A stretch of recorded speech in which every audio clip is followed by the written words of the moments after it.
You're listening to the Life Coaching Secrets Podcast, episode 230.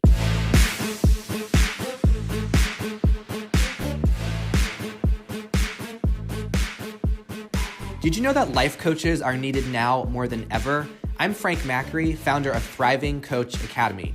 I've trained over 1,000 coaches and helped them launch their own successful coaching businesses. If you want to make an incredible income and impact as a coach and have a lot of fun doing it, I'll show you exactly how to get it done. This is Life Coaching Secrets. What's up, coaches? Today's episode is a special one. I'm bringing back an episode from the past that deserves another listen. It's one of those episodes that resonated the most with our listeners, and I think it has a message that is absolutely worth revisiting. So whether you've heard it before or if it's brand new to you right now, I know you're going to get a lot from it. Enjoy. In this episode, I'm going to talk about one of the most important relationships in your life, and that is your relationship to money. Now, I want you to think about if money were a person and you were in a relationship with that person, how would that relationship be? What would that relationship be like? In this episode, I'm going to talk about how to heal your relationship with money, because if you're like most people, you probably don't have the best relationship with money.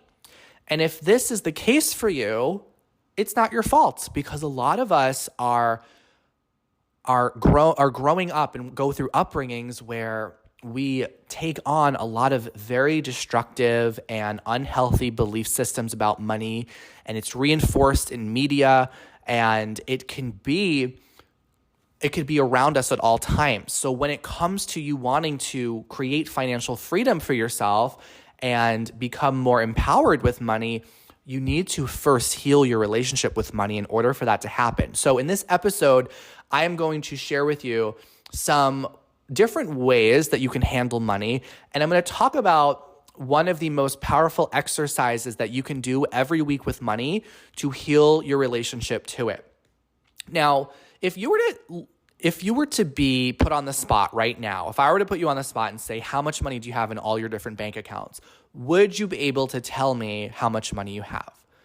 Because if not, this could be a sign that you might be a bit avoidant with your money, and it might be time to heal that. And what I'm going to talk about in this episode is going to help with that. How about this? If I were to ask you, how much money have you spent today or this week? How accurately would you be able to answer that question? Or if I asked you, how much money have you received this week or this month? How accurately would you be able to answer that question? What about this? When you go in to check your credit card or bank statements, what experience is that like for you? Does it fill you with anxiety? Are you not sure what you're going to see? Are you sometimes unable to pay that off? Right? All of this could be a clue as to what your relationship is like with money. Now, for me growing up, my parents often argued about one thing, and that was money. And it was the number one source of stress in our household. And as a child, I heard and witnessed how money can really break apart a family. And my parents got divorced, and we ended up having a lot of terrible things happen after the divorce. We lost our home, the mortgage wasn't paid, and it really did shake my world and turn everything upside down, because I grew up having this nice childhood, and then suddenly it felt like it was all ripped away, like the carpet was pulled underneath me. So I had a lot of very, very stressful feelings around money, because I thought that you might have it one day and that it'll be gone the next. So a part of me felt like I had to constantly hoard money or grab it and just be very stingy with it. But then at the same time, I saw that my parents argued so much about money, so I associated money with conflict. And of course, I thought conflict is bad, so therefore money must also be bad. So there was a part of me as well that was a bit distant and avoidant with money, because I didn't want to accumulate it because I thought it might create conflict in my life. So I had this push and pull relationship with money, and none of it was healthy.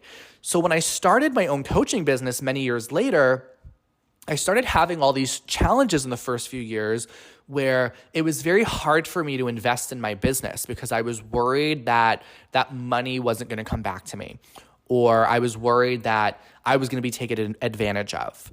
And I also was afraid that, when I started to receive money, I was afraid that bad things were going to happen. And I started to feel like ashamed and guilty when I was receiving money. So as I was growing my business, I was feeling worse and worse, even though I was making more money. So I realized that I had to shift everything around. I had to take a good, hard look at my relationship with money and start to heal that. So there are a few different ways that people handle money. One of those ways is, there's three main ways that people handle their money. One is reckless and carefree. So this is when people just, like, whenever I talk about this, I throw my hands up into the air, like you're just throwing your money out the window. You're not really thinking about what you're spending it on. You're maybe just kind of spending money on whatever you want, and you're not being deliberate about it. Maybe, you're hoping your bills get paid, but you're very carefree about the whole thing. I'm just going to spend money on this. I'm going to spend money on that. And I'm just going to keep spending my money. The second way that people can handle their money is very rigid and tight. So whenever I talk about this, I clench my fists together.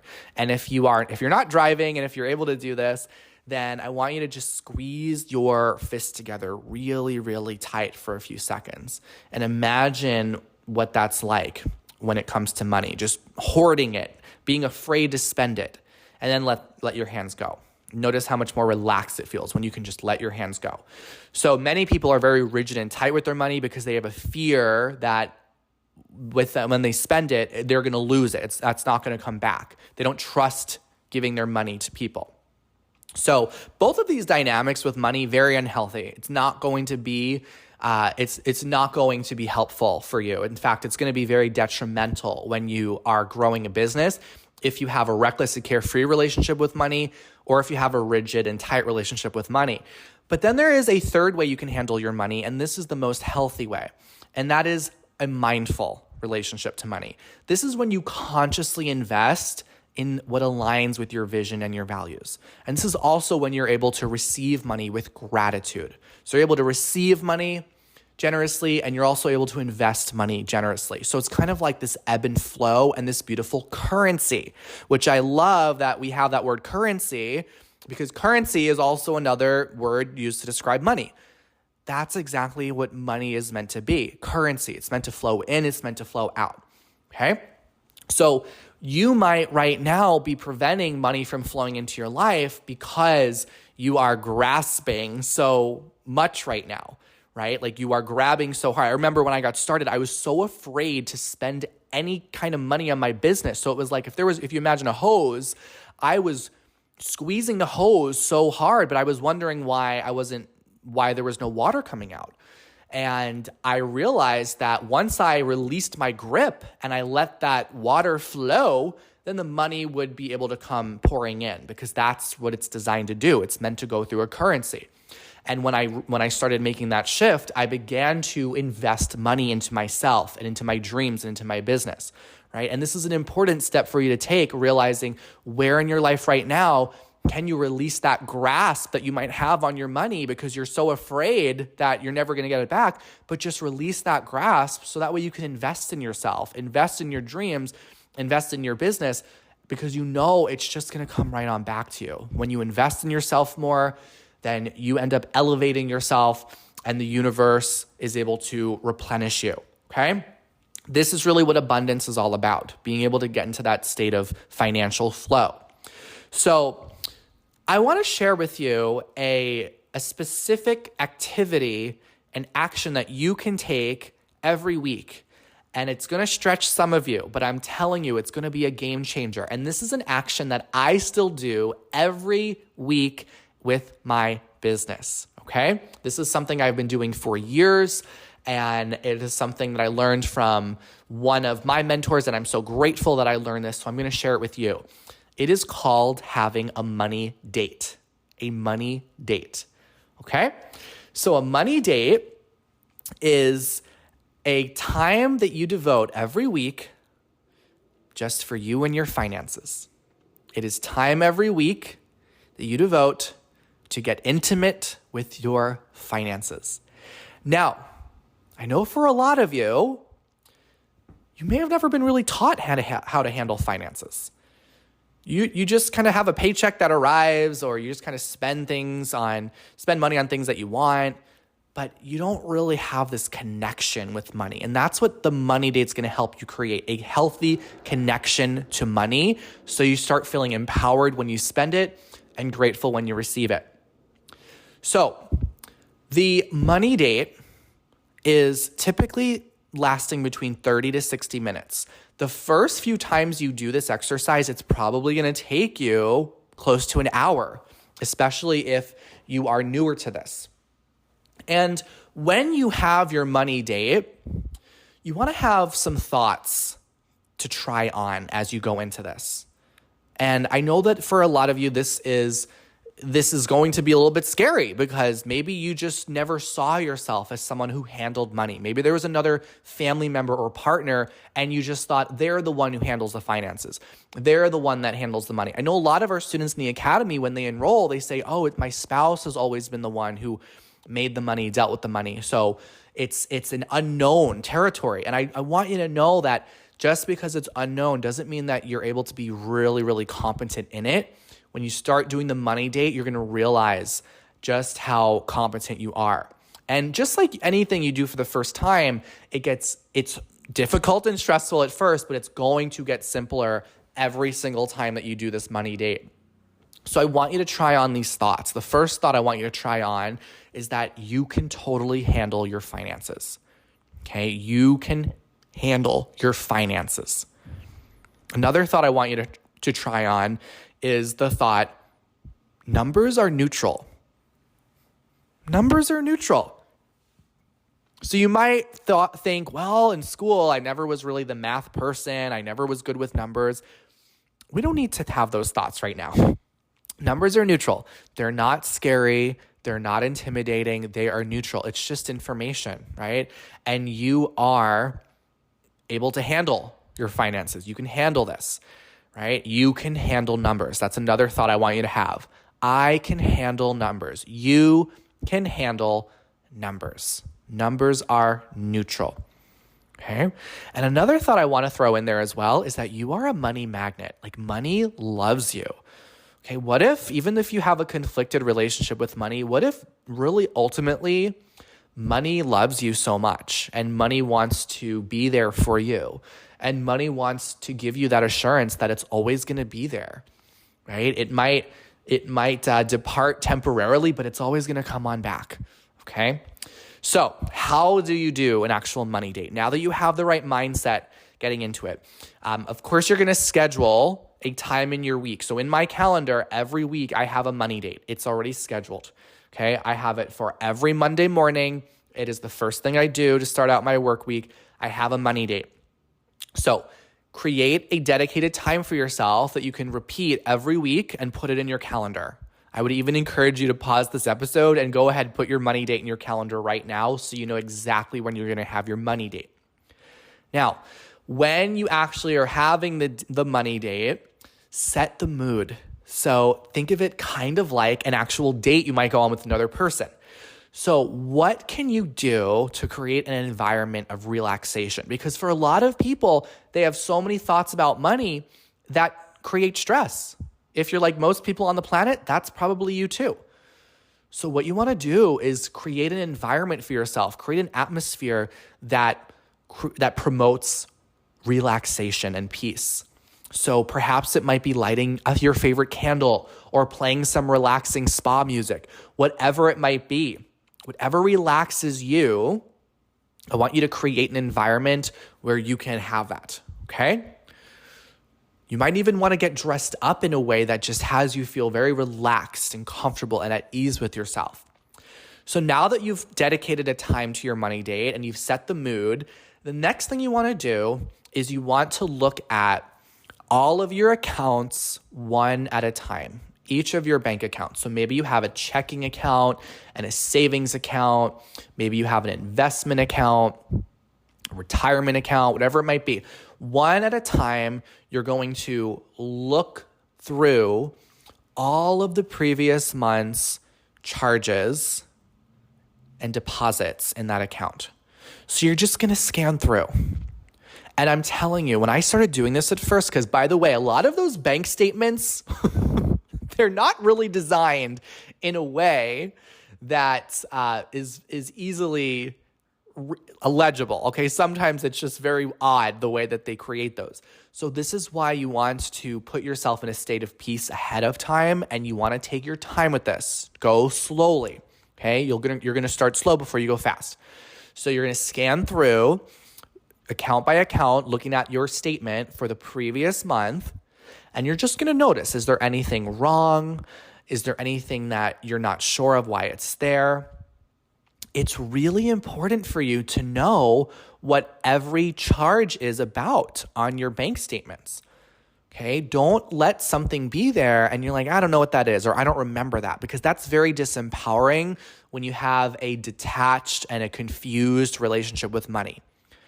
So you want to look at everything and think, wait, why is this here? What is this? Okay, it's like when you're organizing your house, right? Like I'm someone where I want everything to have a purpose, and I will often scan my rooms in my house and I'll just think, okay, wait, why is this here? Because is this supposed to be here? Does it need to be somewhere else? And it gives me so much peace when I have a place for everything and everything has a purpose, okay?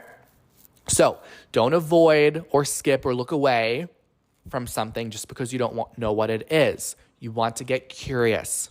So if your tendency is to be avoidant, you want to shift that to start getting curious. Okay, you might need to look up merchant names, the name that shows up in your bank statement. And you might need to call your bank and dispute charges if you're not sure why they are there.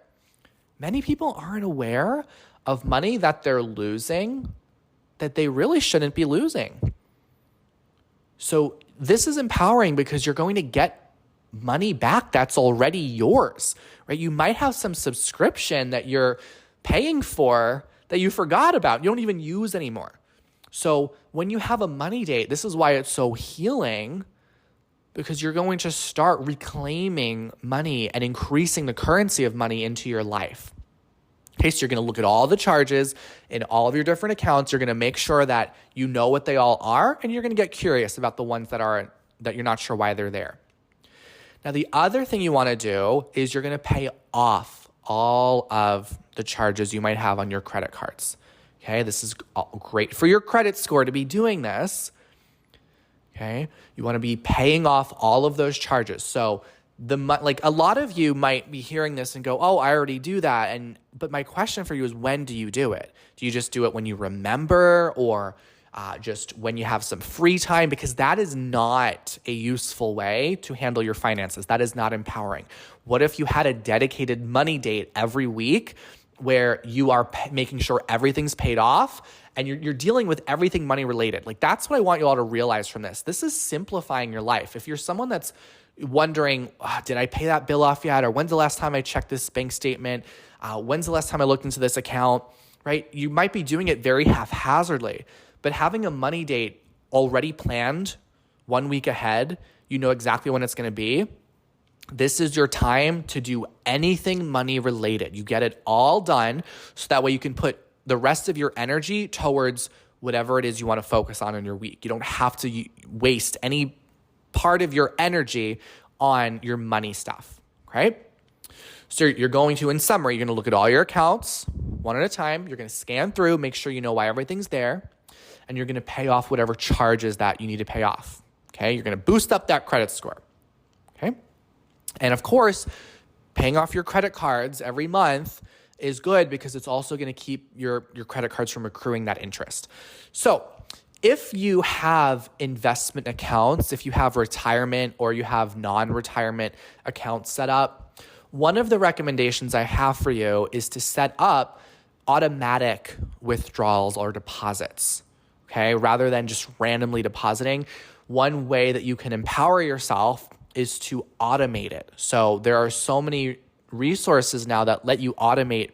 You can even automate payments that you make on credit cards. So you don't have to think about it. It's going to automatically pay it off. Okay, so if you have an investment account, I recommend that you have if you're doing deposits into that account, have automatic deposits that are put into your investment accounts. Okay, check your savings account, of course, make sure everything's there as it's meant to. Now, one of the things I also have that I recommend you create for yourself is a spreadsheet where you have all of your subscriptions and recurring monthly payments. This is really key because especially in the world we live in today, there's so many different subscriptions you can have. And when you grow your business, you will probably start subscribing to different softwares and services. And it could be a lot if you try to remember it all in your brain. And there's no reason why you should be trying to remember all the subscriptions that you're a part of. So make a spreadsheet. You can just make a document in a Google Sheets document and list out all of your recurring subscriptions, all of those monthly recurring payments. Now, if you don't really remember what all of those things are, you can refer to your credit card statements and all of those items in your credit card statement that are recurring payments, just put it in your spreadsheet. Okay, I know it sounds kind of old-fashioned, just making your spreadsheet, but I have this for myself. I have a sheet where it says exactly what the service is, what the monthly payment is, and then I have a column for any notes about that payment. Sometimes I'll highlight certain subscriptions and I'll say that, I plan to cancel it by this date, so I set a reminder for myself for when I'm going to cancel it. Or if a fee is higher, then I also make a note of it and I look into it if there was some kind of change in the monthly fee. So there are probably some subscriptions that you have right now you don't even realize. There's entertainment services, different apps that you might be paying a subscription to, different softwares, etc. So make a spreadsheet. I'm telling you, it's going to feel very tedious and it's going to feel stressful, but because you've created such a peaceful environment for yourself, you're going to get through it. And you only need to create it that one time. And then the rest, whenever you have your future money dates, you're just referring to it. You're no longer recreating the wheel, okay? Because it's already there. So that's why I said earlier, your first money date, your first couple might be an hour, but then after that, you'll probably get through this in a half hour. And it's just going to make you feel so great about the rest of your week, all right? Now, if you are at a phase in your business where you have bookkeeping, where you have a way where your income, your revenue's tracked and your expenses are tracked, this is the money date is also the time when you'll peek into your bookkeeping. So you will look into how much money you brought in the previous week or month, how much expenses you put out, and then of course what profit is there. So sometimes my bookkeeper will have some questions about how to categorize some different expenses. So during my money date, I will help categorize certain expenses. Okay? So that is how you successfully lead a money date. Now, this is one of those minor actions that creates a big difference in your life. Okay? So if you're not already doing this, I want you to schedule your very first money date sometime over the next week. Set the tone, create the mood, and start looking at those numbers. Remember, I want to end this episode with a reminder of those thoughts that I want you to try on. You can absolutely handle your finances. I really believe in all of you. You can handle your finances. Numbers are neutral, right? They're just neutral. They're not scary. They're not intimidating. They're just neutral. You can absolutely handle your numbers, and money loves you. You are a money magnet. Money can't get enough of you, all right? So I hope that as you start having more money dates, what you're going to find is you'll start healing that relationship that you have with money. You'll feel more empowered about it. And as a result, you'll start to you'll have that mindful relationship where you're going to invest more in yourself and in your vision and dreams. And as a result of that, you will also receive more as well. So I invite you to lean into that flow of abundance that is available to you. It is always available to you. And by healing your relationship with money and having your money date, you will start to experience that yourself. So I shared with you earlier how I went through a lot of troubling experiences growing up that were impacted because of finances. And I'm really happy to say that even though I had those tough experiences growing up and seeing how money could really destroy a family and create so much havoc in people's lives, I was able to heal that relationship with money and, see how that allowed me to grow a business where I could receive graciously and also invest with peace and ease, knowing that money is always there for me, and that money is just a resource that enables you to truly live out whatever life you want to live. It's a tool that you can use to create such a beautiful life. All right, everybody, that's what I got on this episode on the money date and your relationship to money. Before you go, here's a quick clip of one of our coaches inside the academy so you can hear their story. So enjoy their story, and I'll see you in the next episode. So prior to joining Thriving Coach Academy, I basically kind of give you like the backstory. I owned a real estate business back in 2013, and I got into it because it allowed me to have my own schedule. But I found that over time, it made me really exhausted because my heart just wasn't aligned with it. And so I spent the next few years working a 9-to-5 job. And during that time period, I tried various different online business models because I wanted to own an online business. I never felt motivated long enough to actually follow through on anything that I tried. And basically, I had shiny object syndrome to the max. So I would find something and then get really into it and then just find that it wasn't motivating me anymore. And then I would jump to another opportunity. And I found that over time, I grew really frustrated because I couldn't figure out why I was doing that.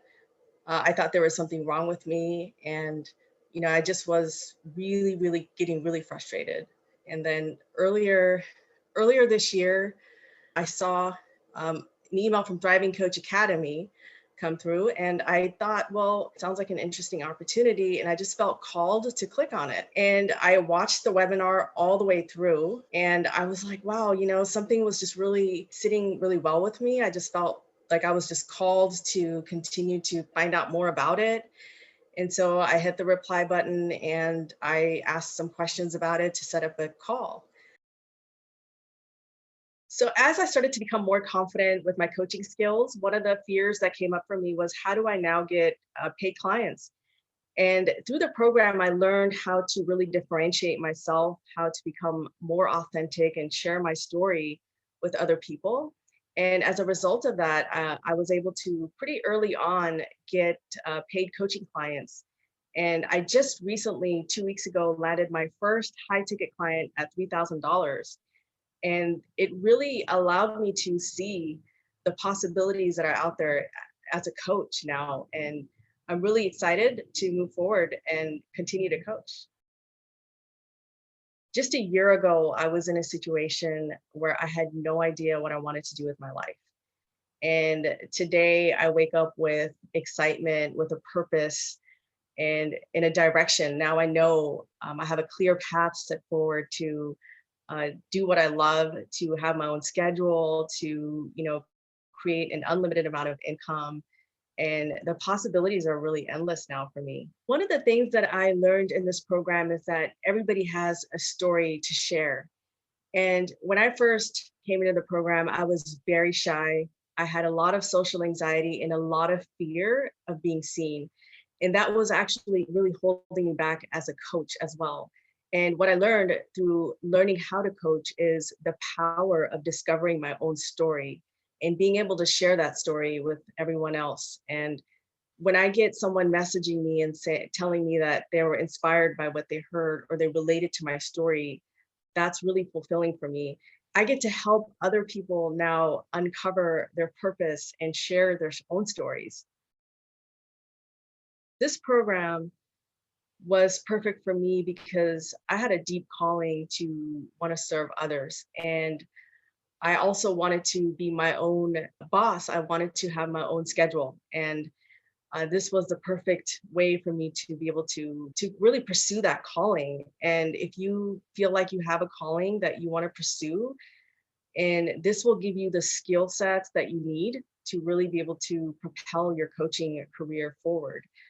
If this is work that you feel deep inside that you want to do, make the investment. It's the best investment you can make in yourself, and just go for it. Hey, would you like access to powerful coaching tools you can use on yourself and clients right away? For being a listener of the podcast, I'm giving you a VIP guest pass to get a sneak peek into my coach training program. Inside, you'll learn our coaches' secret tool they use to transform their clients' lives. And you'll also get a training on how to launch a coaching business. Just head over to www.thrivingcoachacademy.com/VIP to get started. I'll see you on the inside.